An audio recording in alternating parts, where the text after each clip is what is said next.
Over the past 50 years, there have been dramatic increases in the crop yields available through row crop farming around the world. A lot of this has been a direct result of development of the various fungicides, pesticides, and herbicides that have been developed for the growing industry that have really helped these yields. However, in the last decade, there have been a number of new tests and studies out that show the effect that some of these chemicals are having on humans. Today on our episode of TaqTyle, we have Paul Mikesell with us. He's helped build some billion-dollar companies. He's helped scale Uber during their hyper-growth period, and now he's taking on robots and lasers. Paul, welcome to the show. Yeah, thank you very much for having me.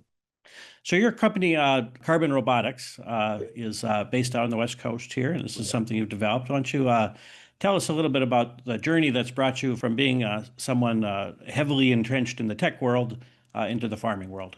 Yeah, you bet. My background is it's computer science, software engineering, programming, some electrical engineering, a little bit of mechanical. Always been interested in robots. Got really deep into AI systems, particularly AI that is used in robotics to understand the world around it. Okay, so that was an important aspect for me. Something I think is going to be pretty transformative across all sectors in the next couple of decades, certainly. And I got really excited and interested in farming and agriculture, and the ways in which we grow food. And after talking with a bunch of different farmers and growers and understanding their challenges, one of the things that kept coming up was how to control weeds. What tooling do they have to control weeds? What processes and procedures do they use today? And learned a lot about herbicides, chemical application, labor challenges for putting people in the field, damage to the crops and the crop yield from things like cultivation. Anytime you're going in there and disturbing or changing the soil in some way where the crops are trying to grow, you're going to have some kind of effect. And then there's all the downstream effects from, herbicides washing down our streams and getting into our human biome, and what does it do over the course of a lifetime, particularly to the farmers who are exposed to this stuff all the time. And so what we did was we took our AI system that can find weeds, detect them live in the field, and plugged lasers into this, high-powered lasers that actually emit, tight beams of light. And our AI system finds the weeds and then puts the laser on target right on the meristem of the weed and rips it apart, rips the cell walls apart. And when you do that, the plant dies because it can't photosynthesize anymore. So it's different than what you might do if you're pulling weeds and ripping out all the root structure, which can damage the soil around it and really damage the roots of the crops that are in there. So because we kill it from the growth center down, all of that organic material just goes back into the soil and becomes nutrients for your crops. It's really an aspect of regenerative farming. It kind of is, yeah. I mean, it's almost sort of accidentally so, right? Because that was our goal, was to make a helpful, useful machine. And then along the way, yeah, it became something that you could certainly look at as regenerative. That's right. Sure. So Paul, take us back a little bit. So, you're taking on a large industry of agriculture, and you're taking on an aspect of agriculture, which, utilizing the AI and stuff requires you to use a lot of data that's out there. So your background has been in developing data and data processes and things like that. Give us a little highlight of that.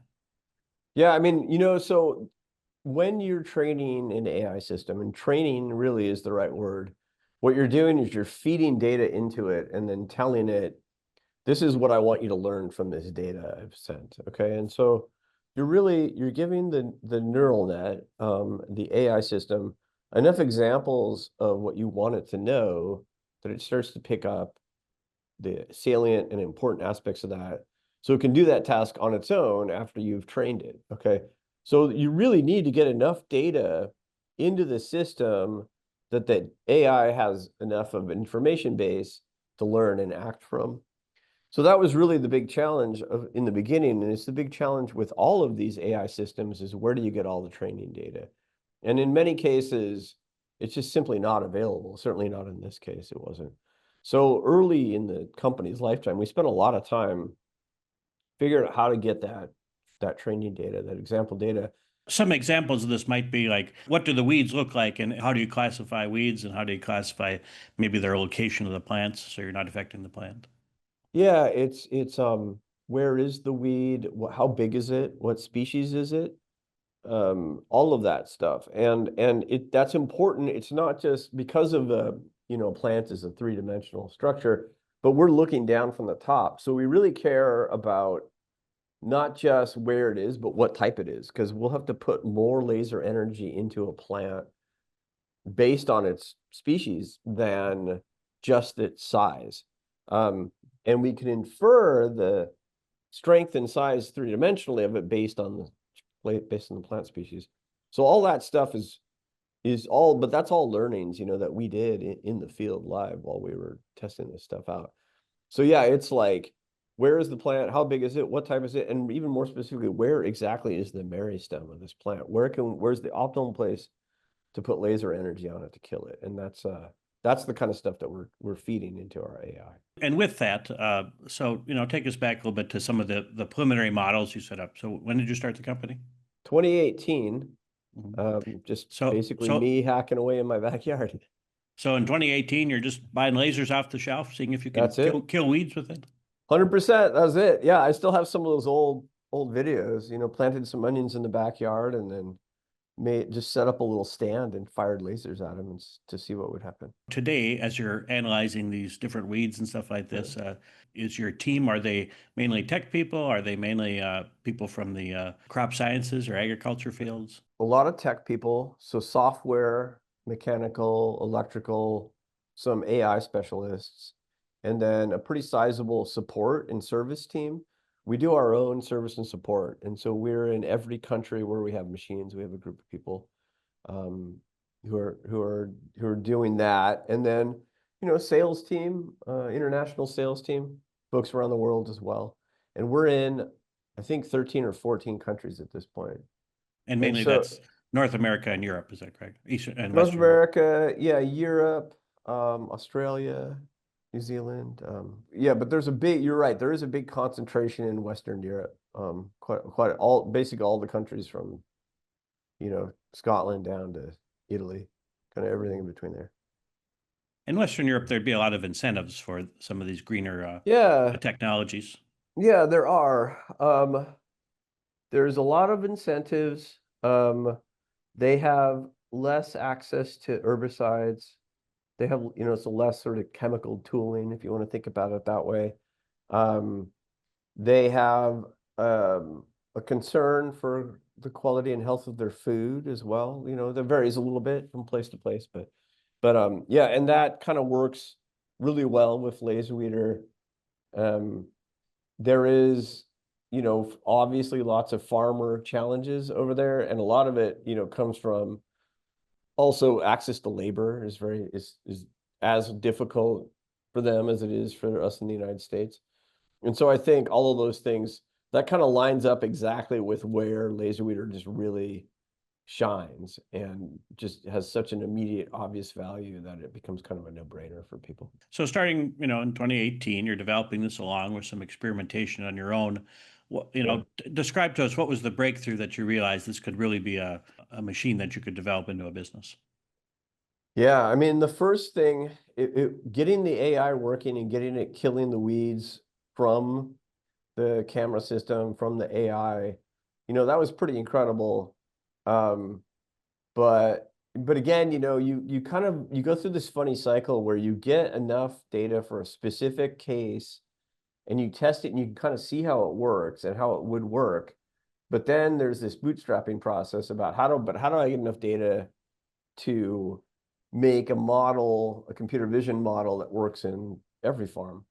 And that looks pretty daunting in the beginning, but we sort of tackled it by focusing on a couple of core crops from the beginning, which allowed us to get enough machines out into the field, and all of those machines are sending images back. And so we are able to get that cycle up and running. And then you just kind of knock it down, one new crop at a time until you start to generalize some more. And so now, we have hundreds of machines out there. We're always getting new data back. So the computer vision models are just getting better and better. But that's because we're on the other side of that. that hill to climb, you know? And so in the beginning, it was really more about seeing how you could do this, how it could happen, and then just kind of saying, okay, let's make a go of it. You never really know if it's going to work out or not. And you don't know, it's kind of funny when you're doing these, what are almost sort of pure science projects, right? Because nobody knew if this was going to work. When you're in the thick of it, you kind of realize that you're pushing into boundaries where nobody can help you, right? Because nobody knows what the answer to the kind of questions are that you're Nobody's trying been to. there before. Nobody's been there. There's nobody to ask. And so you're doing it. Like, who's figuring out what research do you look at? Who do you talk? It's us. It's just us. You're doing it, you know? But the flip side of that is it's so engaging, you know, those kinds of activities, at least for me, are kind of like the most of the point of being alive. You know, I'm going to discover new This things. is this is that entrepreneurial and that creative spirit. Yeah, yeah, and I think it's like a hunger for knowledge, and you're kind of like, the fact that nobody's done it before is maybe the most interesting part, um, because you know there's something. It's kind of like, you know, there's something that's true. It either works or it doesn't work, and the only person that's going to figure out what that truth is you, right? That's pretty powerful and actually quite fun. So something you guys have in spades is you really have a great set of videos that shows your product. But for our viewers here, just kind of describe to us, the evolution of this. What do your machines look like today, and Yeah. how are they operating? The beginning first machine, which was the Gen 1 that we started selling in 2022, the Generation 1 LaserWeeder was a 20-foot machine that had, it's kind of split into three sections. You kind of think about it as three sections of 80 inches each. And that would be three kind of standard vegetable farm rows, typically. And so three sets of 10 lasers apiece, 30 lasers total. And the computers were kind of all up on top in a cabinet up there. And that machine was really a one size fits all. And it worked nicely. It did what we wanted to do. We were able to, through the success and production of the Generation 1, push enough and demonstrate enough demand into the laser market to be able to work with different vendors and produce a specific and new, previously unavailable type of laser for weeding for the Generation 2. And that really came about because we were able to demonstrate this market. Nobody would have made this laser without Carbon Robotics demonstrating there was a need and a volume for it.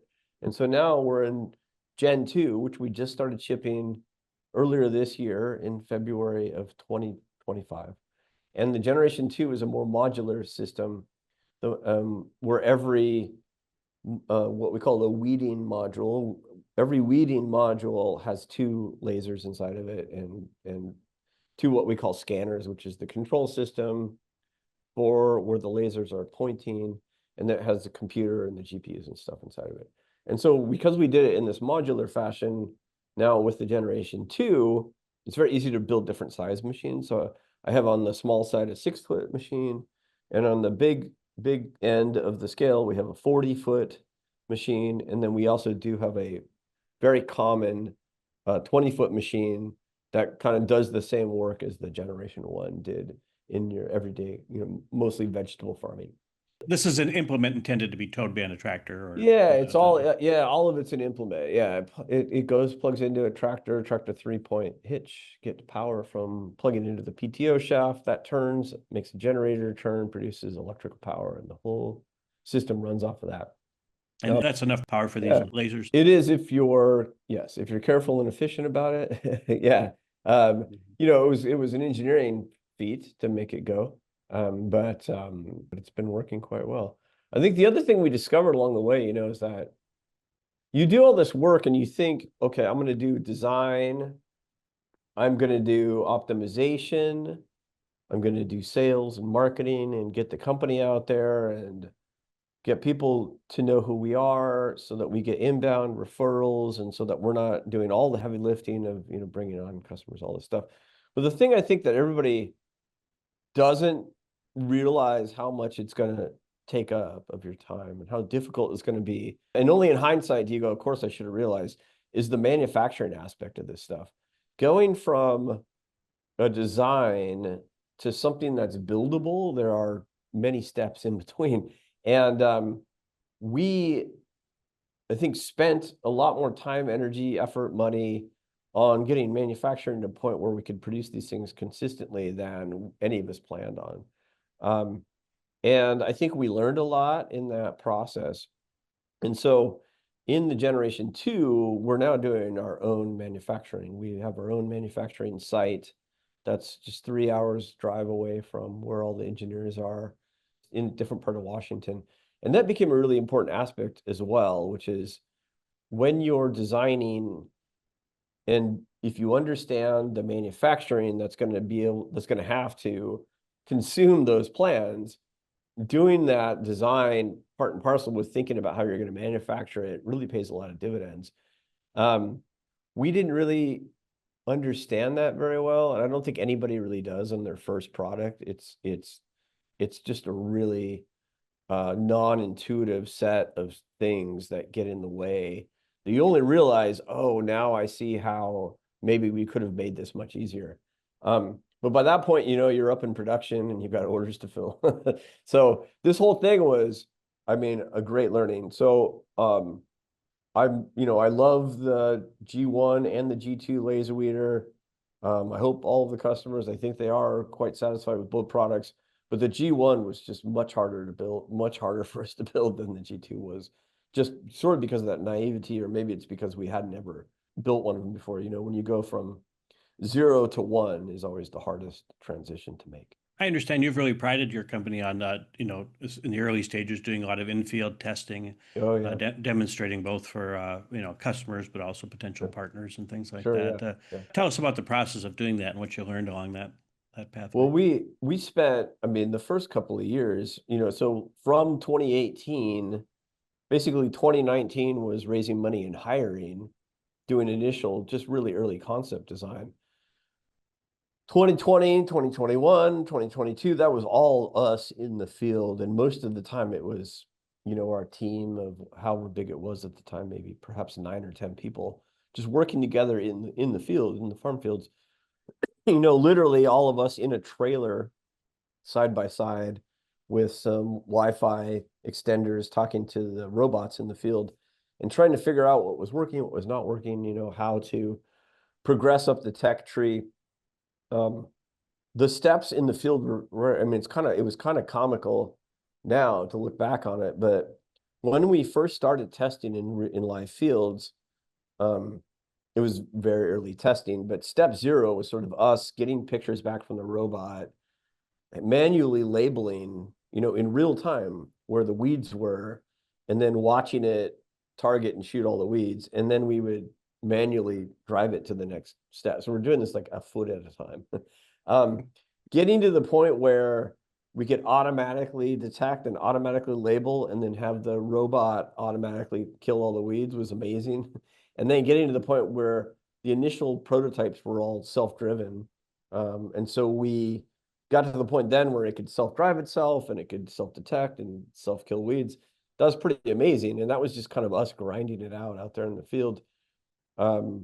The timing of it was interesting as well because it was COVID. So 2020 was, when all the lockdowns started happening, and we were out there in these trailers. And so after a while, you kind of forget COVID's happening, in like May of 2020, us and our little team out in the middle of some field, somewhere. And you're only interacting with each other at that point. Only interacting with each other. Nobody's really coming in and coming out. For us, yeah, COVID doesn't exist. And then at some point, you go back into town because you need food or whatnot, and you're like, oh yeah, there was a pandemic going on. And I have this really surreal memory, of being out in the field for, I don't know, a couple of weeks or whatever. And we were going back into town, and we decided to treat ourselves on the way through and grab some Panda Express. And we roll in there, and everybody's in masks and staring at us behind masks and shields. And it looked like a movie, it looked like one of those pandemic movies or whatever. Any interesting failures that happened in that test site? Maybe that set you Oh my back or God. anything like that. Yeah, all kinds of stuff. I mean, everything broke at least 6 times. We kind of had this attitude about what we were going to do was clean this section of weeds. We weren't even doing a whole field. And so there were a lot of times where the robot broke for various whatever reasons. And so for us, in order to live up to what we had said we were going to do, we would go out there and manually pull the weeds out until we got the robot back up and running again. It was partially because we said we were going to keep this field clean. And it was also a little bit of like an extra motivator, perhaps, where, look, if we don't get this machine working, we're going to be spending our day pulling weeds. And so that kind of feedback cycle, it really does. I mean, we did it to ourselves, what I mean? That kind of feedback cycle, I think, can be pretty motivating, and an important part of our company culture also has kind of come out of that, which is that we never leave a customer hanging, and we always do what we say we're going to do. So with those customers, well, I guess there's three options. There's manual spraying. There's ground sprayers that could be spraying this, or there could be aerial application, I suppose, in some situations, and that's what your farming customers are really used to. Now you come along with a pretty high-tech robot with lasers. What do they think about that? Oh, I think everybody thought it was great from the beginning. I got almost no pushback on it. I mean, everybody liked it. The only question is, of course, cost, right? Cost comparative. For our initial customers, we're mostly focused on organics. Over time. As costs have come down, performance has increased. We've been able to demonstrate yield improvements from not spraying. Farmers are starting to take those yield improvements into their cost accounting. We've certainly broadened a lot more than that, but I never really had any farmer doubt that this was going to be the way to go. Nobody ever, and I think it's kind of obvious, right? When you look at what's happening on the machine. So what are we doing? What are we consuming? Just basically fuel, right? There's no chem going into it. There's no spray. There's no nozzles to get clogged. And as you say, the residual is basically that organic product now dead, going back into the soil. Just the organic matter. We're not leaving anything else behind. All the moving parts are up inside the machine because it's servos, moving optics that control the laser beam path. So there's kind of, nothing's touching the ground, which is good for the plants and good for the soil health, but also just good for the machine, right? We're not getting dirt and gunk inside the workings of the machine. So I think farmers were always on board. They always were on board. It's always just been an ROI calculation. And farmers are not afraid of technology. What they're afraid of is spending money on stuff that doesn't work or isn't going to be helpful. But if you can demonstrate the ROI and show them that it works, I mean, they're all in. And your throughput model here is to sell this to the farmers or provide it as a service, or? We sell it directly. Yeah, we sell it directly. Part of it is we just have this philosophy about when we want the farmer to get all the benefit of the optimization that the machine provides. Instead of, we build the machines that are more efficient and then we charge the farmer and we get some, uplift on that. I'd rather just have the farmer get all the benefit of the efficiency. So we just sell them straight out, sell them direct. And with the current models, tell us a little bit about pricing and how that pricing is justified in your mind. Yeah, I mean, our focus is to make sure that the ROI for LaserWeeder is less than 3 years. And so what that means is the money that we save you on whatever model, whatever model is right for your farm size. If you take the amount of savings and divide it into the price of LaserWeeder, we want that number to be less than 3 years. And that usually becomes the case. And so what does that mean? It means that, after that, you've basically paid for LaserWeeder. And all of your weeding after that is in this machine that you've already recouped the cost of. And that's been really nice. Once you start seeing the yield improvements come, and then, as you pointed out, there are different parts of the world where you also get subsidies for this kind of equipment. So that I like that. That works really well. The 3-year ROI is great. Letting the farmers own the machine is great, especially since they do get things like subsidies and incentives in different areas. But, even in the US, I mean, you get accelerated depreciation when you buy equipment. Farmers in many locations pay less taxes on farm equipment than your standard sales tax, all of that stuff. And so that's where it's kind of where we like to price. They're expensive machines to build. Over time, we're going to keep working the cost out of it through volume, through manufacturing scale, all this kind of stuff. So I hope eventually we'll get to the point where maybe everybody's doing laser weeding as a matter of course, so that we don't have to spray so much stuff all over the place. And it's like the spray is good. It got us to the point that we could farm as many acreage as we need to grow food for everybody. And we probably could not have done it without the herbicides that became available in the 60s and 70s and then really took off in the 80s. But I think we're at the point now where technology should be able to subsume that activity.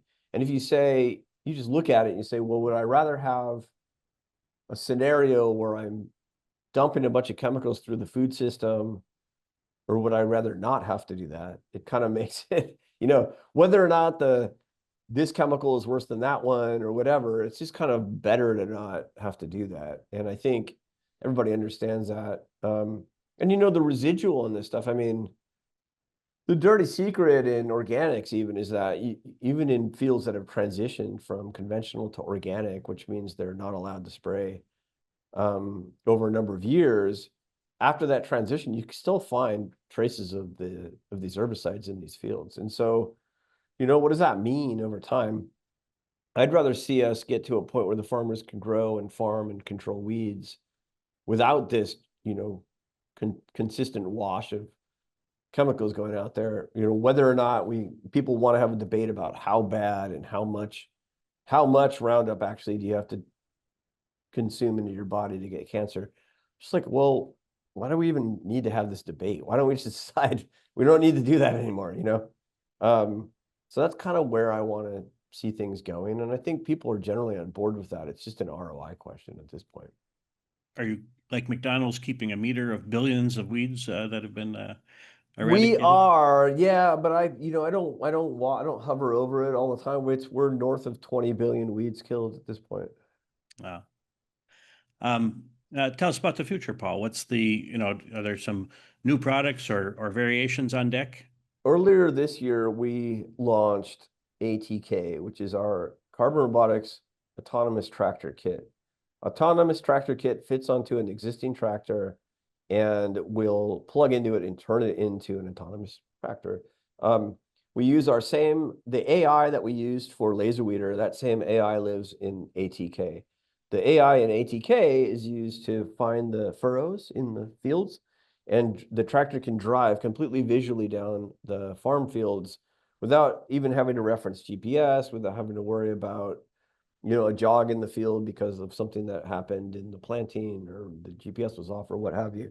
Some of these rows just tend to wander. And so because ATK is completely visually driven, it can stay within those furrow lines no matter what is happening with the furrows. And then we do the turn around and come back the other way, and we do the whole field that way. ATK also has the ability to listen to not only just LaserWeeder, but other smart implements to do things like control the speed, which is an important aspect for things like LaserWeeder. We care about how fast you're going, and we want you to slow down when the weed density increases. So being able to tell ATK exactly how fast to go has become quite important. That system we're way oversubscribed for build capacity on ATK, and so next year is really going to be a building and scaling year for that product. The other interesting thing about our autonomous tractor kit is that one of the big holdbacks for autonomy on the farm, autonomy in tractoring specifically, has been what happens in the exception cases, right? What happens when in the middle of the night, a fox or a wolf or whatever runs through the field? What happens if a fence falls over, water line breaks, truck in the wrong place, any obstacle? In all these other autonomy systems, they just stop and wait for somebody to have to come out there and deal with it. And those stops, in fact, have been so frequent that all the farmers I've spoken to tried to use some of these other autonomy systems, wind up having to give up on it.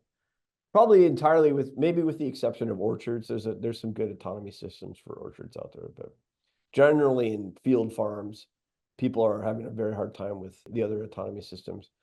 So the thing that we do that's cool with ATK is when we run into an obstacle or an exception case, like any of the things I listed as examples, plus many others, we can remotely log in and take over the tractor and navigate it around whatever obstacle through 360-degree camera vision and entirely remote control. And we use satellite internet to be able to do that. And so that gives us, and we have a staff, a group of people whose job it is to watch these things and be able to hop on when something goes wrong and get around it. And so that has been very successful. And this type of support is what allows you then to sell this technology directly to the farmer, because they know when there's a problem like this, it's probably something he doesn't even call in. It's maybe something you even monitor from the shop.